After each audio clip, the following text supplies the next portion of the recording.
I was out with my best friend. I looked at her and said, hey, I'm gonna start my own company. I'm gonna call it Quintessa Marketing. And she was like, we need to eat. Like, let's go. After I ate, I was like, okay, this is what we're gonna do. This is what I'm gonna do. And I came back and then started everything. This is proof that the best business ideas come while drinking.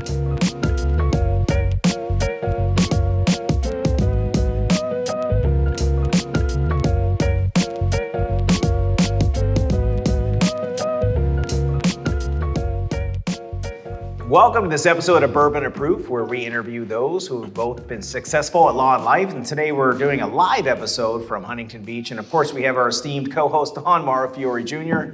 Hello. It's his episode 3 of the day. Yep, so it's going to be a little bit like that. And we have the queen of marketing and intake, Lauren Von Mingee. Lauren, how are you? Good. Thanks for having me. Excited to be here. Straight from Oklahoma, the OK. So basketball teams have been playing very well. I know I see you at all the games on the floor and doing things. Social stalker of yours. So you've been a good time for OK. You live in Oklahoma City? I do. Nice. Yeah, live in Oklahoma City with husband, 5 kids, and 5 kids. Lots of cows. So if you're watching or listening, some interesting things to know about Lauren. We're gonna talk a lot about stuff. But Mauro, I don't know if you know this, but she gives 50% away of earnings to charity. 50. Not your tax cheating scheme. I know a charity. It's called Fiore Legal. And we accept charitable donations. We do not buy giraffes, well, but we are going to start looking at it. You're obviously not into the animal arts. No, not yet. We're going to start looking at it. Yeah. So Mauro, can you please do the honor? So we have a Quintessa wine. That is the name of Lauren's company. That's right. Quintessa. Yeah. We've all used Quintessa Marketing, who, by the way, Mauro and our family was out in Palm Springs recently, and there were 4 Quintessa mobile chargers charging on your... Yes, well, I mean, the thing about the Quintessa, booths at these conferences, they leave the shit unguarded, So it's intentional. You can't leave that kind of shit around a bunch of lawyers because I usually scoop up as many as I can carry. Yep. And we were at my house, and we were in La Quinta, Bob, not Palm Springs, La Quinta. It's much different. And everybody in the house had a Quintessa charger, and I was like, no, that one's mine. No, that one's mine. It's like, fuck, they all look the same, man. All right, so We'll give give a you little some pour more. here. So I'm not much of a wine guy, but let me read about this Quintessa wine. I'm gonna have a little bourbon. Yeah, You I need knew it. to. This is Maybe this is. I'll give you a little bourbon, a little Penelope we toasted rye we for you. have the famous Jen Gore in the audience. Jen Gore, do you drink wine? I do. Okay, well, come and have a little bit of this Quintessa. Grace us with your presence. Jen We- Gore we- from we Sweet need a James, glass. Atlanta. This is the glass. Showed There you up go. on the fly, From guys. Sweet James, Had to Atlanta. come There you support. go, Jen. Jen, Love well, it. cheers with us. Cheers. Jen. Yeah, cheers. Here we go. Cheers. Wow. Now, Bob, let me see. This Quintessa is Rutherford Valley Napa red wine from 2020. Unique, rare beauty, and astounding diversity of soil types.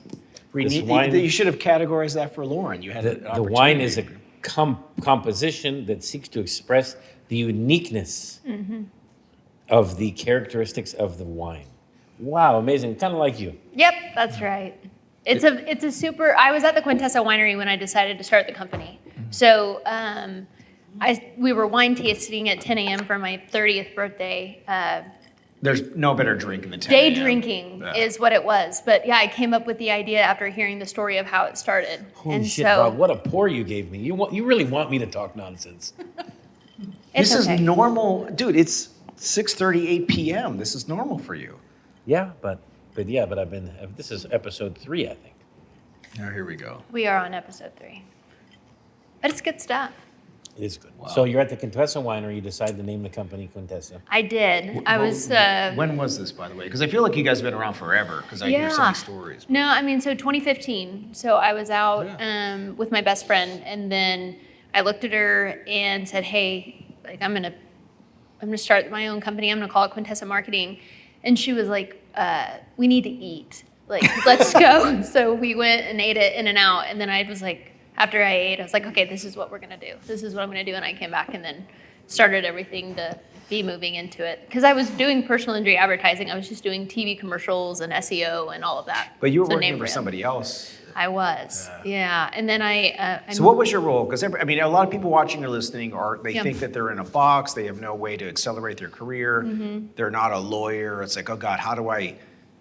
But I'm doing everything for the firm. I mean, that's Right. where you were, right? So yeah, I mean, I started as a executive assistant, so I was the gopher. So I would, in '08, whenever the economy crashed, I was a junior in college, and so a lot of my friends couldn't get a job at Target or just anywhere, and so the whole idea was I just wanted to get a job somewhere. So I got offered a job, 40,000 a year as an executive assistant, and he was like, "We do advertising for personal injury lawyers." I'm like, "What is that?" Like, I have no idea. And they're like, the TV commercials with car wrecks. I'm like, that is so cheesy. Like, you want me to do that? And he was like, yeah.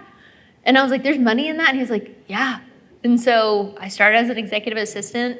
I would pick up attorneys from the airport and get lost like all the time. It was so What a bad. nightmare hanging around personal injury lawyers. What a nightmare. No, it was so cool. I mean, honestly, I loved it. I would hear. where in the world are you? Because you're in Oklahoma City now. Dallas. Yeah, you're in Dallas. I was at the in time, Dallas, yeah. so I was hearing like all of these big like lawsuits settling, hearing about their intake, and I was hearing their problems, and I'm like, I can help fix this. Like, there was a lot of intake issues, a lot of advertising, and then SEO came about, and they were paying a lot of consultants a lot of money, and it was like, I think I can do this. And Well, so, what was your background at this point? Because you were probably, I mean, at this point, you're probably a young mom entering at this phase quickly thereafter, and it was So yeah, I mean, I was going to school initially for accounting, and then I transferred to business. And to be honest, I had no idea what I wanted to do. I mean, my goal was to make $100,000 a year.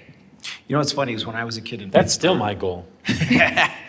Maybe 1 year I'll make it. Well, it's after all the giraffe write-offs. That's why. Mauro, the IRS is not watching to this. You don't have Yes, to play they are. this game. I'm a humble associate. Humble, lowly, personal injury lawyer. But I remember thinking, like, growing up as a kid, I was like, man, if we could only make $100,000 a year, Yeah. life would be amazing. Yeah, Oh.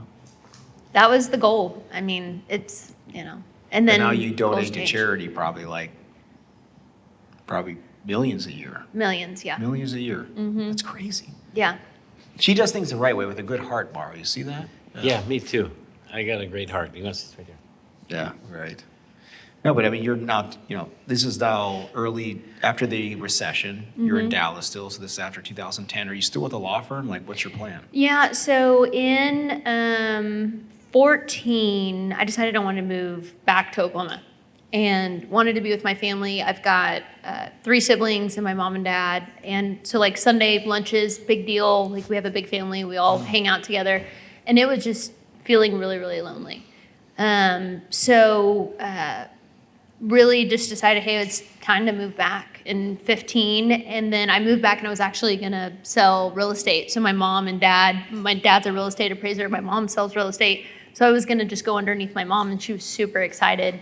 And then one of my lawyers called me and said, hey, I need you to do what you did in Dallas and come do it for my firm out here. And so I would spend a week in LA, a week in Oklahoma, and just developing out their intake department and helping with the leads and things like that. And then, I mean, pretty much what happened, I just got sick of flying back and forth, and I said, hey, why don't I just sell you leads on a per lead basis? Like, I've done the math of how much it costs me, and instead of hiring employees in California, let me hire employees in Oklahoma, and then this is my cost. And if you can do it, like, how many leads would you buy? And so that's really how Quintessa was born. After, like, I went to the winery and came back and kind of did back of the This is math. proof that the best business ideas come while drinking. I mean, Early in the day. I will I think for people that are, like, my mind's always going. And so when you have, like, a glass of wine or something, like, it kind of makes you slow down. And then you get almost, like, See? obsessive about a product. Like, wait, why is this problem why it is? And why can't you do things differently? And that's We really speak how the it same started. language. I think like that too at night. I think, why can't I not stop eating? God, you have to be able to stop eating at some point, but I can't. It's really a fucking problem. Well, I'm sorry, Mauro. But I mean, we're all like, Mauro and I are the same. We're very up, like, very early in the day. He's the one guy, if I text at 4:30 a.m., it's like, fuck, you had an idea. You're like, up Yeah. writing shit. It's the same thing. Like, Yeah. you can't help it. Bob, I can text Bob at 4:30, he'll respond to me immediately, and he can text me at 4:30, I'll respond. Because I wake up at 4:30, but Like, for example, yesterday, a good friend of mine called me at 7:30. He's like, my wife's out of town. Let's go out. PM or And I AM? was like, no, PM? 7:30 p.m. Oh, no. My wife's out of town. Let's go. I was like, dude, I'm already in my pajamas, man. What are you Yeah. talking about? No. It's like, it's fucking broad daylight. I said, yeah, but I have blinds. Yeah. And I was in bed at 8 o'clock, in Well, bed, and it's still daylight. so I don't give are- a shit. Because I wake up at 4, man. So fuck, I got to go to bed. Our youngest is 22 months old. Woo. And so we are in bed like 8, Yeah, it's our schedule. 8:30. It's so beautiful. It's the Yeah. most beautiful thing to go to bed at 8 o'clock. I love it. It's Yeah. great. Watch a show, Murder She Wrote sometimes, get crazy. Like that's Get all. crazy with, what's her name? Murder She, what was No, her? Angela Angela Lansbury? Lansbury. Yes. Yeah. Also Mrs. Teapot in the Beauty and the Beast. Beauty and the Beast, that's right. Yeah. Good Generational stuff. Mm-hmm. talent, that Angela Lansbury. Generational talent. Come on the show if you are not. I think she's passed away. There she is. Yeah. So sad. She was now, great. Now, you said that you went to the winery and then had to clear your head eating it in You know, Napa. but this, so Yeah. we were. Are you like everybody who's not from California and loves In-N-Out Burger? No, Shake Shack's more my jam. Yeah, because I don't like In-N-Out Burger, and I'm No. I'm These are born and raised controversial in Southern takes. California, Yeah. which is like sacrilegious if you're from Southern California, the home of In-N-Out Burger, Mm-hmm. and I could give a shit about it. I'd rather have a Don't McDonald's cheeseburger. What's the story with the In-N-Out Burger heiress? Wasn't there some weird deal? You Yeah, tells I mean, me weird facts about shit. Her name is Lindsay Snyder. In-N-Out Burger was founded like 5 minutes from where I grew up. So I grew up in like the epicenter of In-N-Out.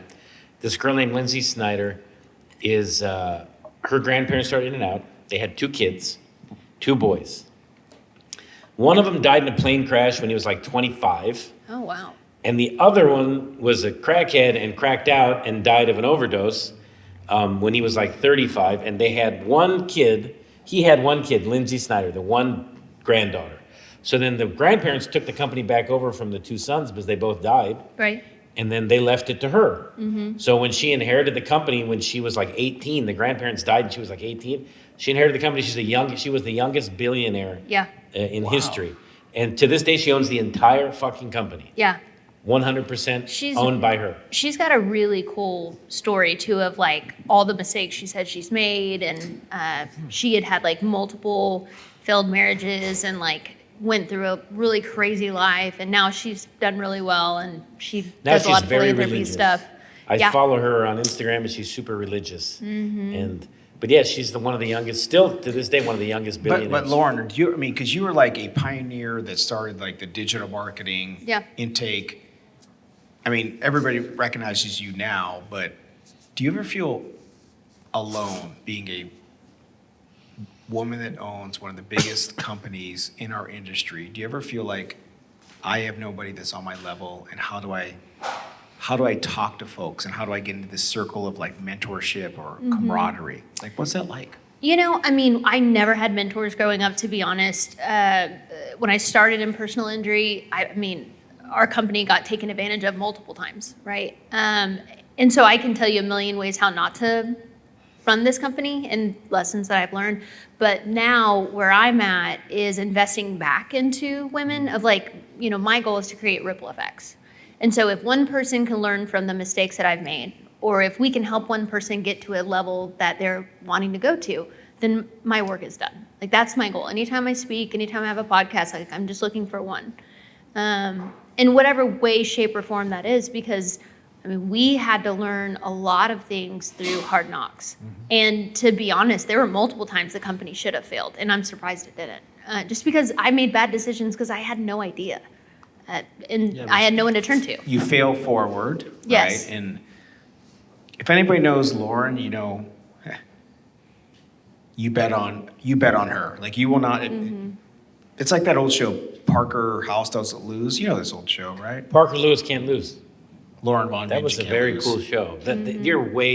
You're dating yourself. That's like from the fucking 90s. Actually, one of the guys on that show is now a lawyer. No shit. Big lawyer, right? Pat, where's Pat at? He knows this. Who's the guy on Parker House Can't Lose? He's a lawyer now. Parker Lewis Can't Lose? Yeah, that was the name of the show. Parker Lewis Camp. I mean, you have something called in your phone called fucking Google. So I saw this quote the other day, and I sent it to Leo, and it was Rockefeller, and he said every failure is either a tombstone or a stepping stone. Ooh. And I was like, that's good. Like, that is solid advice, because it either, like, we say it can either refine you or define you, right? Like, you can either stay in it or you can get out of it. And so that, to me, with every failure, I didn't have an option, right? Like, But I you didn't have a didn't. degree. But if it failed, so what? No, I mean, for me though, like, I didn't have a degree when I came back. This was in the days of I like don't have a Craigslist. degree either. We got a lot in common. We got a lot of problems. There's another one that there's Parker. Yeah, there was a guy there. I'm pretty sure, man. I think I went to law school with that guy. It's not the guy from the Goonies. I know the guy from the Goonies too, but there was another guy. Billie Jean, I don't- Troy Staten. Oh, Corn He was the main actor. I mean, do you know how to Google like fucking lawyer and? No, he doesn't, man. Okay? I don't have The guy just played with the Savannah Bananas, okay? But I got a hit. I mean, he hit the ball in the glove. Nah, but I mean, Lord, because you are. I mean, everybody assumes that if you're in the Midwest, you cannot do intake and handle law firm issues nationwide. Yeah. Right, and I've learned from working with you that's not true. Like most of your folks are down to earth. They get on the phone with consumers. They can do their thing. Yeah. Yeah, I mean, we right now talk to 10,000 people a day. We sell about 7,500 potential cases a month. At the end of this year, we'll be at 15,000. So, like, our core focus is world domination of the personal injury market. Can you break off just a little bit of that for Fury Legal? I know, we're working on it. Working on that No, next but step. but the reality is when it comes with these things, you get a lot of fucking haters. Oh, People yeah. that feel like they're gonna. She's taking my territory. I mean, it gets very aggressive. As you know, in our industry, Mauro, a lot of aggression and people Yeah. like. Troy Slatten. Yes. Troy Slatten from Parker Lewis Can't Lose is now a lawyer. He was an actor in that show. Thank you for validating that I'm not an idiot. By the way, I know Mauro's favorite wine. Do you want to know Mauro's favorite wine? What is it? Well, I want to take a nap. He's very close to it, by the way. Look at him cheesing up. You're full of shit. You know what? I feel like you're very engaged. I feel like you're not close to the I'm nap. super engaged. I love it. Thank you. The key to Mauro is if you give him any mixed drink or play very soft music or talk monotone, he starts to That's how he very starts much fading. fall No, if you asleep. play Elliott Smith songs, I'll fall asleep. Elliott Smith. Okay, good to know. Play Elliott Smith. If you know Elliott Smith, you know what I'm talking about. Goodwill Hunting. Yeah. If you know Elliott Smith, you're probably I was dead. friends with Elliott Smith, but he unfortunately one day decided it was a good idea to stab himself in the heart with a fork and kill himself, and he With a did. fork. And that's what you fall asleep to? It's you should. There's an album called X's and O's by Elliott Smith. You should listen to it. It's So I actually I asked my AI bot. I was just testing it and like tell me stories that Mauro Fiore tells. And he told a story about like one of his friends that I did not know that you said on the episode. It was like going through this whole thing about it wasn't Elliott Smith, it was somebody else. I was like, I don't even know who the fuck this guy was. You're like, oh yeah, I did tell the story about the guy said he was too short. Then he says he's too tall. my friend Gary Dubin. Yeah, that's a funny story. Yeah. I have a friend of mine who was a loser actor. He What was an intro. Well, they're all loser actors in LA. Some of them make it, but most of them are losers. But he was in the 70s. He was a big time actor. But then he never got another part after he was like 20. But the son of a bitch would not give it up. He was on the Partridge Family. Ever this fucking show? He was on the Partridge Yeah, I Family. think we heard of the show. He was in Jaws and Jaws 2. Oh, wow. But this is in the 70s. And then after that, he could never get any other parts, but he never gave it up. And he would just always go to auditions. For 30 years, I knew the guy would go to auditions 5 days a week. He never got a fucking part. Luckily, his mom had money and paid for his apartment. But this was, he would always be on those dating apps, whatever. I got married before the apps, so I missed all that shit. But whatever the apps are, because he was single. And he would say he was 6 feet tall. I would read his shit on his dating apps. And the fucker was like 4'11". He thinks he is. With his attitude, he was. And I'd be like, Gary, what in the fuck do you tell these girls when they show up? You're 5 feet tall. He goes, man, that's when I turn on the charm. I said, turn on the charm and they're gonna kick you in your fucking ass. They're waiting for a 6 foot tall guy, right? I mean, a couple of inches. I mean, I'm 5'10". I can maybe squeeze 5'11", or something. Yeah. But I mean, am I gonna say I'm 6'3"? Come on. No, that's why they call Mauro the Angry Inch. The Angry Inch is his nickname. Bows up a little bit more. So Lauren, I mean, I want you to explain to everybody, because you are running an empire. You have, I mean, how many employees do you have? You have a huge call center. So We have 200. 200 employees. You got 5 kids. You got Leo, who's an amazing golfer and human, who I see in the audience. That's Fucking right. He's our CMO too.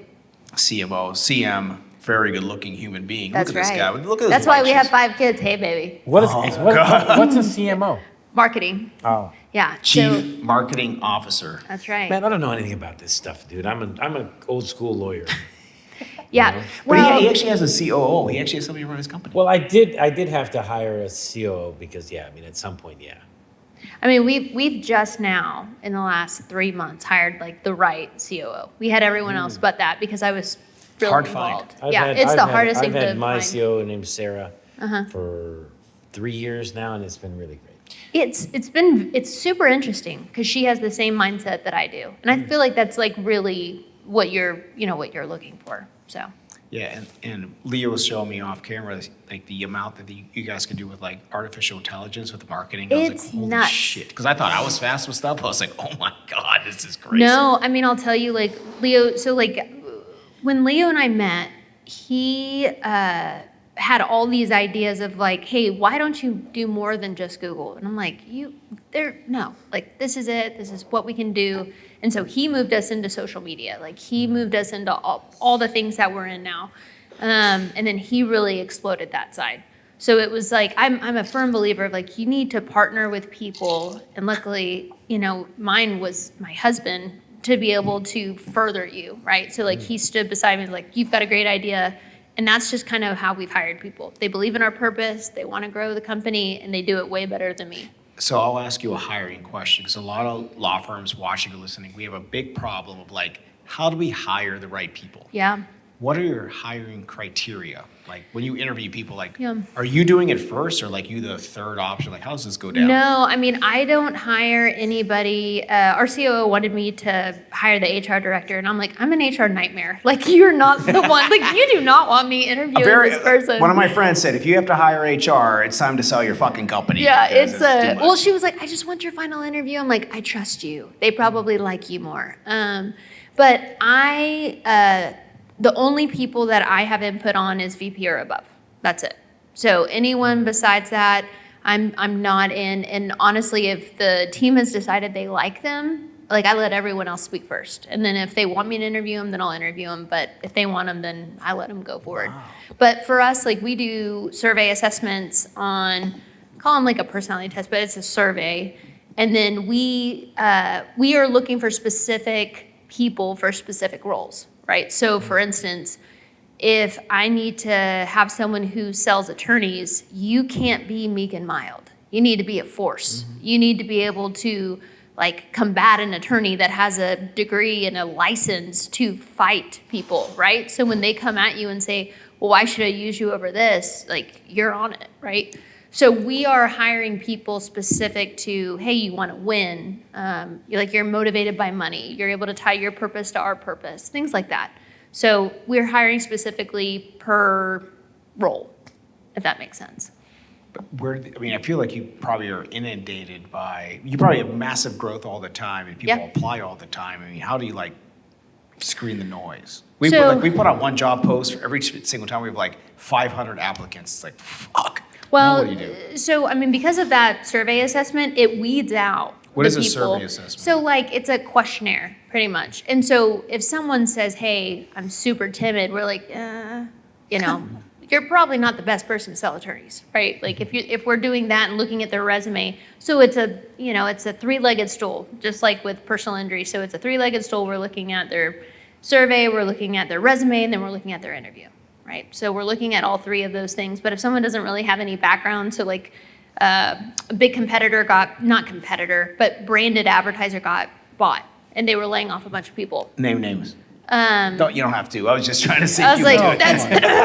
No, this. Well, is just know it got acquired by a big company, and Which one? a lot of their people got laid off, and this is in the last 3 months. So if you look, you can this find is it. good juice. I'm going to wait to talk about this. And off air. and a lot of their employees came over wanting to find jobs, and there were some really great ones. Like one became our CRO, great, and then some others like we couldn't help because they weren't the right fit. Because again, this company's never been done before, so like we've hired wrong people, we've hired exceptional people. But I think the big thing is you have to keep trying. So do you have a retention like philosophy? Like if somebody's not, I mean, do you have like a timeline? If it's not fucking 2 weeks, 6 weeks, 2 years, I hear so many horror stories like they were at the company too long. Yeah. No, I mean, so we are EOS. So we Explain what that means, because his highbrow is just like, Okay, I saw extra wrinkles. so it's an entrepreneurial operating system, but the easiest thing to say is, so the biggest complaint I always got was that I wouldn't celebrate wins, and I kept moving the goalpost. So if we said our goal... Because you're a founder entrepreneur, we don't have time for this, just go, keep going. And so one of the things that this does is like you set your goal and then you bite them off in quarterly chunks, 90-day chunks, because there's scientific research that says you cannot look at goals more than 90 days. So then it ties from top down, bottom up, all the way, like here's our 90-day goals, and then it rolls out to every single part of the company. And it's divided out by person and by leadership, and then you have a meeting with all of your leadership once a week, and you're talking about those 90-day increments. And like, are we on track? Are we off track? And that's how we've scaled as fast as we've scaled. And so for us, EOS it's very training, there's a lot, I've researched a lot. It's like holding your executives accountable. Right? Yes, it is. So it's like you have to do this in 90 days, these goals you're set. If not, there's an actual... Yeah, well, what's funny is you're seeing what parts of the company work and don't work. And is it the right person, right seat? Because it's not fair to keep them in if they're not the right person. Like, that's really what it comes down to. Because they should be offered another opportunity. And also, too, if they're the right person, right traits, I'll move them somewhere else in the company. I'll teach them a new skill. If they have our values, which that's for us number one. If you have our values, which our values spells out praise, you have to tie to our purpose. You Your have values resilience. are all about praise? Well, it spells out praise. So purpose, resilience, accountability, integrity, success-driven, and excellence. Those are... Oh, I can't wait to steal that. Yeah, go ahead. It would be praise number 2. But Praise point. But so we promote through the values. We celebrate through the values, and then we also like discipline like our children. Through values, we're like, hey, listen, like you had no integrity, and if there's no integrity, like you're gone. But how do you have time? Like I'm super interested in this conversation because I struggle with this so much as a business owner because you just don't have time to do that part of it. Like is somebody else doing all right, you didn't meet your accountability, so now we're gonna do X, Y, Z. It's like, fuck, I got like 30 things I gotta do today. Right. I don't have time No, for they're doing it. So, but I have to hold them, right? And so these metrics go bottom up and then, top down. So I have values and traits for, so our intake, that's the number one, right? There's 115 people in that. On the 115 people, we have certain metrics. If they're not meeting them or if there's a problem, we're looking into like, is there issues? And if there's an integrity issue, it gets escalated up. But we've got, directors, managers, VPs, and each one of them have something to be held accountable for. Sounds so complicated. Not really. I run my No. company more like Alec Baldwin and Glenn Ross. Because it's fuck or walk. You close or you hit the bricks. Fuck or walk. Well, but here's the problem. I've Is actually like never heard this. when Leo and I it was just us running it. We had like my phone. I had no time. Yeah. Like we had no time. We wanted to have another kid, couldn't get pregnant. It was all these things, and I'm like, this is not scalable. This is not like I'm gonna die of a heart attack. This is not what I signed up for. And so for me, I'm like, there has to be something better. And so that's how this started of like, kind of selfishly, like, I want time. I want my phone down. I want time with my husband. I want time with my kids. I want a vacation where I can take a breath if I want to. And if I don't want to, I can keep it too. But like, I can't be in Slack responding to every single message. Like, that's not scalable. It's hard to let go though. Oh, it is. But when you set the goals and then you all agree upon the goals, and then I get daily reports on my goals, then I'm like, and then if it's off track though, I tell them, I'm like, I'm a bull in a china shop. Watch out. Like, I'm coming in. Oh, man. And they're like, oh. So they're like, oh, we didn't hit. I'm like, okay, next week I'm going to be in with you. And they're like, no, that's okay. I'm like, no, I'm here. Like, I'm ready. Like, and so I'll like send a bunch of, and they don't want that. Because then I unearth more things, and they don't They don't want that, right? So all of our C-suite knows that it. is This true. is good. When I start snooping around, they don't want me to snoop around, No. but when I do, I find shit. Oh, every And time it's you like, will. man, it just got, and Did then you you ever, just did you find ever more get, stuff. have you ever, I mean, you record all your intake calls, right? Oh, yeah. Have you ever gone in and be like, somebody's doing some shady Oh, yeah. shit? Yeah, so we had a client, they were like, because our big spending clients, all of our clients, most of them will have my cell phone number, but if a client messages me, everyone knows, that's it. Like, I'm involved. So I had a client message me and they're like, hey, this weekend, there was just like a few older leads. It was just kind of weird. Will you look into it? And so I send a message to our COO, Chief of Intake Staff, and Audit. I'm like, I want every call pulled. I want to know these 10 details, and I need this in the next 45 minutes. And so they give me the details, and I'm like, okay, now I want this. Now I want this. So there were like 5 new SOPs established in 12 hours. What's an SOP? Like standard operating procedure of like, You know SOAP notes, that's as far as SLP was Yeah. added A. I know, You can't even get it out. OPP. Nah. that's not the same thing. We're a little bit different. So I was trying to get, by the way, Naughty by Nature, Tretch from Naughty, we're trying to get him for Naughty Girl. We had 2 hours, but apparently he don't show up sometimes, so there's no way. What a terrible, Mauro, you okay. gotta pour, you gotta No, pour. it's okay. I didn't know you were sucking down more wine. It's No, fine. this is Tell me. Quintessa. Anyway, Lauren, speaking It's of the that, good stuff. What do you think of Bob. lawyers' intake? Lawyers intake, it's horrible. Horrible. So here's why. So when I started the company, it didn't make sense that someone would pay the intake minimum wage to handle a possible $1 million case. Yes, so like, why are we letting people in our law firms do that? So we incentivize, so some of our top people, and everyone always has feedback. They're like, well, how do you know they're not signing up crap? But some of our top people make over $150,000 a year with no degrees, right? And they are, if they have one recap fail, meaning they sign 1 lead out of contract, they're written up, and then 2, they're fired in a month. In a month. What So does that there's mean, 1 lead 0 out of excellence. I mean, I feel like I want Jen to do this interview Well- because she knows so much about Yeah. this. Well, one lead out of contract. EOS. It's so bad. The intake. By the way, in these most questions law from firms. Jen Gore from Yeah. Atlanta. She's a fucking G at this, and I'm Yeah. like, I'm so interested in it. Well, it's because me and Lauren talk about this, how bad law firm intake is. Yeah. A lot of law firms aren't even measuring that they're missing. They have no idea. They're missing 40, 50 calls a day and abandoned calls. Yep. And then what you were doing is you were sending them good cases and Signing 'em up. And then they weren't getting them, and that's why you had to resort to this, right? Yeah. I mean, so it would be interesting, like my guy in Mississippi would have a CPA of like a cost per acquisition of $800, and then a guy in Georgia was $1,700. I'm like, well, you're the problem. It's the same advertising in Mississippi as it is over here. Like, you've missed, so I just took over the intake. I mean, so it started as control. It was like, this makes no sense. You guys suck. So I'm like, if I can do this better, and then it bettered our employees' lives, Yeah. right? So here, I truly believe that lawyers, if you own a law firm, you should not do intake because No. I'm a softie. I'll find a way to say yes. This motherfucker Mauro, we've been out. I mean, I have video everywhere in the world. His phone, he has like a bat phone. If the call goes to him, Yeah. it's his call, and he picks up the fucking phone. He's doing, Yeah, I mean, at my but I mean, it's I don't got to be the run big a- case, right? It can't be. I like don't some- run Yeah. a gigantic law firm. I have a He says smaller these firm. things, yeah. We But- do mostly litigation. But how many cases are you doing though? I mean, I don't know how many new cases we sign up every month. Yeah. Like 80 cases or Okay, something. but still, I mean, not you, small, you like don't you see a think it lot is of for lawyers stuff. right now that are taking a call.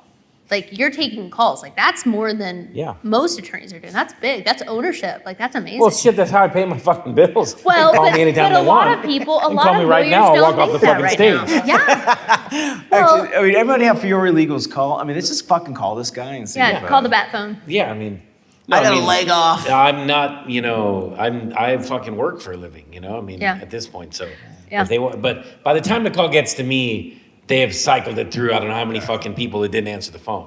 Right. That's why I'm in Austria with this dude, and then the phone rings, and I know where it's, the number that comes up, I know what it is. Right. So I have to answer the I've phone. seen him walk out of a casino in a tuxedo and take a call. Yeah. No, that's never happened because they don't wear a tuxedo first. I was of about all. to say, really? But he No, doesn't go to every but casino. I have seen like stories where like he's like, oh, Mauro took a call, walked Yeah. away. I'm like, but that's how it should be. Yeah. And so you should never be too big We're not to calling take a Mauro phone call. now and he's not answering. Oh, where's your phone? Oh shit! I think it happened on airplane mode. Do not disturb. This would be so good. If you ever heard like his live calls, I hear them with these people, and he's so I rough told this with them. bitch, never call me here. He's so rough with his clients. Like it's all in Spanish. I'm like, Jesus, this is abrasive. Like, you're really mean. This No, was he- a $10 million You know what's funny, case. though, is even... Oh, wait, it is you. You are calling me. What's funny, But I though, want to add is... this. This would be a good, like, we should do a call with Mauro. Look at him. She's calling. Do you like You the should do a picture? fake intake, Jen. Do you like one the picture? time. Do you like her picture that I have? Oh, that's It great. just switched. She has You two just pictures. missed a $10 That's her million voicemail picture. You just missed a $10 Hello. million case. Well, You just listen, missed a I'm- 10. I'm I still- called the next lawyer. The next They already one. signed me The up. next one. They just signed me up. I'm signed. Wow. So Lauren, for the lawyers that are watching or listening, like, how could we use Quintessa or you to just Yeah. to run our intake for us? Does that exist? Yeah, so Leo has told me for years, like, we need to be able to do this. And for us, it was, we wanted to do, I'm getting Like- a call from like some weird number. I don't know. see if it's a case. Fuck, See. everybody's calling you now. Hello? Pay attention, Mauro. So good. He got you. You could hear a pin drop. Fuck. That was Pat ran out from Studio 3. Just No, got I mean, one so out there. we're starting to offer intake services, but I think, for us, with everything condensing, with AI coming in, with cases getting more expensive, and I had a conversation with someone right before, and he was telling me, like, our LSAs, I've gone from 80 cases to 40 cases. I've gone from this to this. What's an LSA? A local service ad. Google Locus, like, Yeah. We do those. And so he's losing, and he's telling me, and I'm seeing like him talking, and you see you see fear, right? You see like, I have employees, I've got bills to pay. And the answer to me is like, Quintette, like, you can call us. He obviously and doesn't have any giraffes. He doesn't have giraffes. Well, it That's- doesn't that's the matter if problem. you don't need tax write-offs if you're not making money, actually, that's true. So, but. More giraffes, less problems. So here's the thing though too, is that, I mean, there's no one who cares more about like the product than what we do, right? So I would just say, if you need cases, there's a lot of competitors out there, but at the end of the day, no one does it at scale. So I think we're a one-stop solution. We're going to be doing more intake services too. Obviously I'm biased because I started it, but, and there's no better cause also because we're not owned by PE. We give away half our profit. We're super involved in the But community. it's a big thing is that giving away half of your profit Yeah, it's big. and to help other women start their Yeah. businesses and do all these things, it's unheard of. And I mean, one thing I found with what you do as Mm-hmm. a personal Well, friend, you can give away half your profit. You live in Oklahoma. we can't give away shit in California. I No, live but- in LA, man. I can't give away shit. But I think what you do best is if anybody has a problem, a true problem, Lauren is a friend and will fix the problem for you. Oh yeah. I mean, I think I'm the world's best problem solver. And I Like, think that's what what I commonality want. between most people, lawyers, we're fixers. We fix Yeah. problems. Yeah. I mean, here's the thing too. We're bringing light to a dark industry, right? Like, this industry still has a lot of bad players in it, a lot of bad advertisers, and I hate that. Like, it's like they've had a million bad experiences, and we don't want that. And also, there's times, listen, Quintessa we are not perfect. We make mistakes, but I just tell everyone, listen, I want to make it right. If there's a problem we've caused, I want to fix it. Give me the opportunity to. Accountability is big. The thing is, but most of these companies don't give a fuck. They just No. rob you. No. Well, and what we tell people is like, listen, our goal is to be with you long term, Yeah. not just for a day, a week, a month. Like, we want to be your long term partner. So, and that's how it should be, right? If we're both making money, guess what? Like, we can scale. we can But grow. it's the thing is like lawyers are busy with what we do. Right. And when we've done things together, like I'm confident when we get back to like seeing the cases that came in, they were screened properly. We were out helping our client. We go back and look, and if it wasn't something that we could help with, we talk to you about it. Yeah. We work it out. But Quintessa is an amazing partner. So Lauren, end of the show, you're bourbon approved. We know you're a Quintessa red wine drinker, but if you weren't drinking red wine from Quintessa, what is it's not a bourbon approved for you, but like, what is your I Liquor de mean, jour. champagne's my game. Like that's Oh God, I get so looped on champagne. really well. What do you not get looped on? Air? Water. He's like that, yeah. Open up. Oxygen. Oh, wow. What a treat. That feels so good. Yeah. I No, feel but- like what is it? There's a South Park episode where the kid is like huffing. He's huffing like glue, and he's like, "I feel like I can conquer the world." I feel limitless. Yeah. So, Hey, Lauren. speaking of limitless, remember when I had those limitless pills? They were fucking awesome. You ever see that movie Limitless? Yes, it's great. You know, there's really a pill. No, there's not. No, it's- NCT does not. No, there's. Well, Mauro, I got we some need a shit from my conversation. doctor, and he gave From me his these doctor. pills. I can't remember what the shit was called. How do you not remember? Why aren't you still taking it? Because I was like, it was nuts. I've heard Mauro tell the story because he was trying to pitch me this was like, you limitless gotta drink. take He was this like, shit, man. I took it, I was staring at a wall, and he's like, I was like, I could watch paint dry for 18 hours. It's like you have a focus that you've never seen. It was nuts. I can't remember what it was called now because I stopped taking it because I was like, nah, I'm cracking out on these. But it was good for a little while. it sounds like it was a good choice. Let's end the show, Bourbon Approved. So, Lauren, thank you for coming on this episode. How do people find you? So you can find me on Instagram at the Lauren Von or QuintessaMarketing.com. If you just Google Lauren Von Mingee, she's going to be over the internet. That's so right. it'd be very easy to find. Didn't we watch Major League the other night? Fuck, we did. By the way, one of the best movies of sports of all time. Find me a better sports movie. All right. Like That it. was the joke. Round of applause. Yeah, Sandlot does beat it, but yeah. Major League's pretty good. When he says "up your butt, Joe Boo," and he drinks the tequila, I think that's great. If you don't let me in this one, I'm gonna say fuck you, Joe Boo. So, thank you for coming on Cheers. this episode of Bourbon Approved. We're gonna go to Oklahoma City, hopefully one of these days. Yes. We'll have a little Hopefully we kiss. win the finals. Thank you, Lauren.